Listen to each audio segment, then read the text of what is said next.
आपने कभी नोटिस किया है कि साउथ कोरिया, चाइना जैसे देशों के लोग हमें सेम नज़र क्यों आते हैं? स्पेशली प्लास्टिक सर्जरी करे हुए लोग जो कि हमें एज अ इन्फ्लुएंसर्स या फिर कोरियन ड्रामा और चाइनीज़ ड्रामा में नज़र आते हैं। उनका फेस एक दूसरे से सिमिलर लगता है। क्या ये एक कोइंसिडेंस है या फिर इसके पीछे कोई और रीज़न है? सो आज हम जानने वाले हैं वर्ल्ड के एक्सट्रीम ब्यूटी स्टैंडर्ड्स के बारे में एंड साथ में ये भी जानेंगे कि क्यों कुछ देशों में ब्यूटीफुल दिखना ज़रूरी है।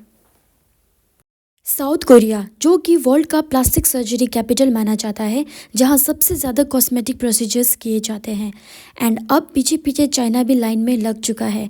बट सर्जरी के बाद आखिर क्यों कुछ लोग एक जैसे दिखने लग जाते हैं?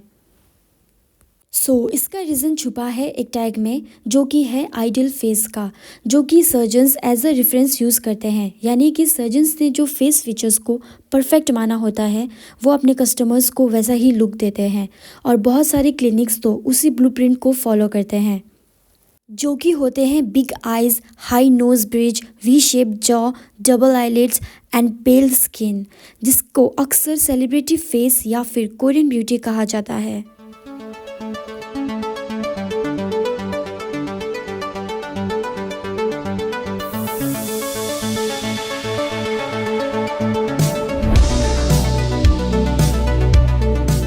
सर्जन्स कोई यूनिक फेसेस नहीं बनाते हैं, वो सिर्फ लोगों को उसी वे में ट्रीट करते हैं जैसे सोसाइटी ने ब्यूटी को सेट किया होता है।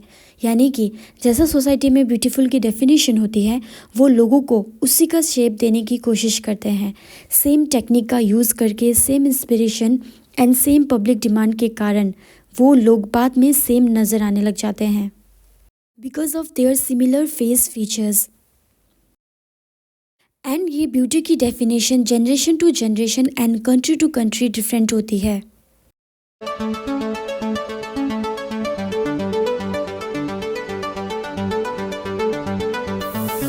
In countries like South Korea and China, appearance is more than just a personal preference, it's a necessity for success. And वहाँ की सोसाइटी में लुकिज्म का कॉन्सेप्ट बहुत डोमिनेट करता है एंड जॉब हायरिंग और पे भी अपीयरेंस को कंसिडर किया जाता है एंड अगली फीचर्स वालों को काफ़ी बार रिजेक्शन भी फेस करना पड़ जाता है। If I have two identical profiles, appearance is decisive in my choice of hiring. A person who pays attention to their image, especially when it's a woman, means that she holds herself to high standards. Korea में तो maximum resume में photo भी डालना पड़ता है और अगर आपका फेस वहाँ के स्टैंडर्ड से मैच नहीं हुआ तो आपको इंटरव्यू देने का मौका भी नहीं दिया जाएगा। जैसा कि इस वीडियो में ये लड़का बता रहा है कि अगर किसी के पास अच्छी क्वालिफिकेशन हो और दूसरी तरफ गुड लुक्स, तो इंटरव्यू के टाइम गुड लुकिंग पर्सन को ही ज़्यादा प्रेफरेंस मिलेगा। भले ही आपके पास कितनी भी अच्छी क्वालिफिकेशन क्यों ना हो, वो गुड लुकिंग पर्सन को ही चूज़ करेंगे।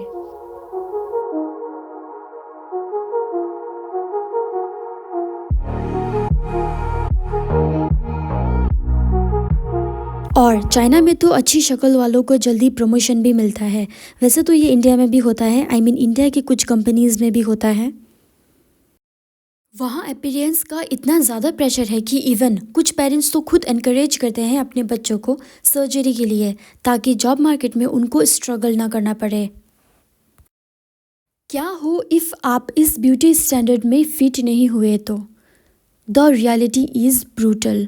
लोग जो कि अगली होते हैं उन्हें वहाँ मॉक किया जाता है, इग्नोर किया जाता है एंड इवन उन्हें बुली तक फेस करना पड़ता है। इसीलिए आजकल ब्यूटी रिलेटेड डिप्रेशन बहुत कॉमन हो रहा है। कुछ लोगों को तो फोर्सफुली प्लास्टिक सर्जरी कराना पड़ जाता है ताकि वो डिस्क्रिमिनेशन से बच सके। एंड लोग जो कि सर्जरी नहीं करवाना चाहते हैं या फिर अफोर्ड नहीं कर सकते हैं, उनके लिए तो लाइफ बहुत टफ हो जाती है।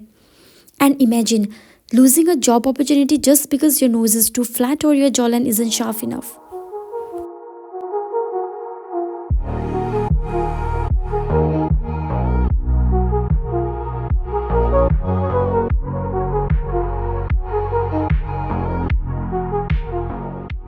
इन्फ्लुएंसर्स और सेलिब्रिटीज़ जो कि कॉन्स्टेंटली प्रमोट करते हैं अनअटेनेबल ब्यूटी आइडल को एंड ये शो करवाते हैं कि सक्सेस, लव, हैप्पीनेस सब परफेक्ट फेस होने से आ जाएगी।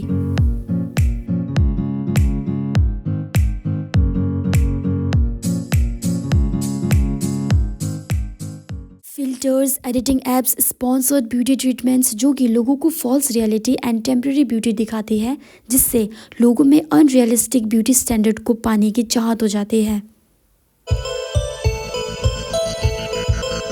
बहुत सारे इन्फ्लुएंसर्स जो कि किसी प्लास्टिक सर्जरी क्लिनिक के साथ कोलैबोरेशन कर रहे होते हैं, वो अपने फॉलोअर्स को भी इनकरेज करते हैं प्रोसीजर्स लेने के लिए।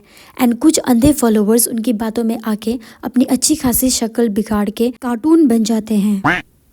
अब कुछ लोगों को लगता होगा कि ऐसे सर्जरी के बाद प्लास्टिक के डॉल जैसी शक्ल लेके वो हूर की परियां लगेंगी, बट रियलिटी उसका उल्टा है। इससे लोगों के सेल्फ स्टीम डैमेज हो रहा है एंड मेंटल हेल्थ भी खराब हो रहा है।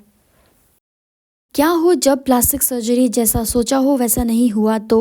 अब ज़रूरी नहीं कि प्रोसीजर हर बार सक्सीड ही करे। वाइल काफ़ी लोगों को तो उनका ड्रीम लुक मिल जाता है, वहीं कुछ लोगों के लिए ये एक नाइटमेयर बन जाता है। Burst surgeries, infections and irreversible damage से कुछ लोगों का इतना बुरा कटा है कि जो उनका नॉर्मल शक्ल था वो अभी की शक्ल से कई गुना ज़्यादा बेटर हुआ करती थी। कुछ के लिए तो ऐसे फेल्ड सर्जरी वजह बन गई है आइसोलेशन के, एंड वो दुनिया से दूर ही रहने लग गए हैं, जहां उनको देखने वाला कोई नहीं है एंड ना ही उनको डर है कि लोग उनको क्या बोलेंगे। अब वो सिंपल लाइफ जी रहे हैं क्योंकि उनके पास कोई ऑप्शन ही नहीं है और ना ही उनमें कॉन्फिडेंस है दुनिया को फेस करने का, और फेस भी नहीं है जो कि लोगों को दिखा सके, क्योंकि जिस फेस को वो सर्जरी के बाद दिखाने का सोच रहे थे, अब वो फेस किसी को दिखाने के लायक नहीं बची है।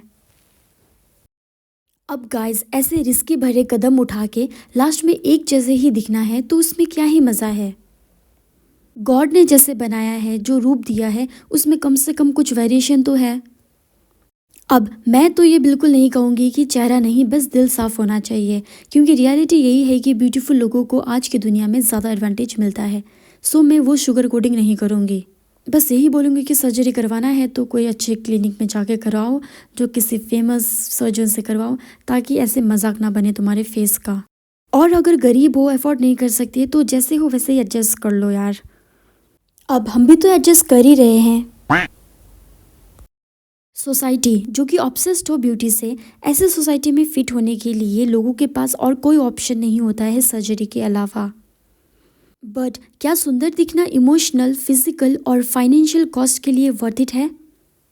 यही टाइम है ऐसे रिजिड ब्यूटी स्टैंडर्ड पे क्वेश्चन करने का एंड ये शो करने का कि सक्सेस सिर्फ अपीयरेंस से नहीं आती है, एंड चाइनीज़ एंड कोरियंस को ये बात सीखने की ज़रूरत है। So next I'm going to make the same video on Indians, so don't forget to subscribe my channel and press the bell icon for further notification.